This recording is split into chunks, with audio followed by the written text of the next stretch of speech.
Il fait encore nuit, mais Frédéric Cottier est déjà sur le départ. Il n'a pu dormir que quelques heures. Bien qu'il n'y ait qu'une épreuve par jour, ce sont des parcours qui sont longs à monter parce que ça demande. Les chandeliers ont beaucoup de volume, on essaie de le faire au millimètre près, donc tout ça se prend énormément de temps. À peine son café avalé, et il part dévoiler la première épreuve destinée aux cavaliers.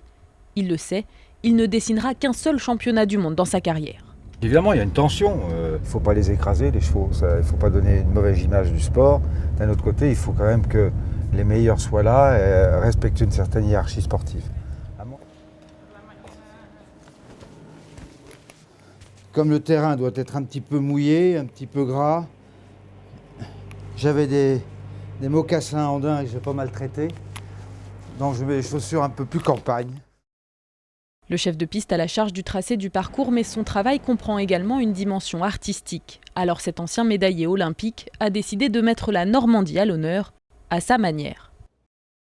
Et là, sur les petites barrières où il y a le nom des acteurs américains sur les planches à Deauville, c'est le nom de champion, de chevaux champions normands. J'ai commencé par Pomone avec Pierre Jonquière d'Oriola. C'est assez lointain. Rocher, monté Alexandra. Flambeau, mon cheval. Diamant de Sémilly, Quito de Bossy, Baloubet du Rouet, Crack-Boom et Myrtille qui ont été les deux champions d'Europe.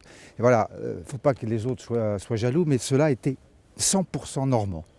Il y en a d'autres, ils étaient à moitié normands. Je ne pouvais pas en mettre non plus des tonnes. Et voilà, c'est un clin d'œil, quoi. Mais il y en a d'autres, des clins d'œil. Il y en a un peu partout sur cette piste aujourd'hui. Reste à présenter son œuvre aux membres du jury, avant l'instant crucial. Le moment le plus difficile et le plus tendu, c'est toujours un peu le même pour moi. C'est quand le premier cheval rentre sur la piste. C'est comme quand on rentre en piste en tant que compétiteur.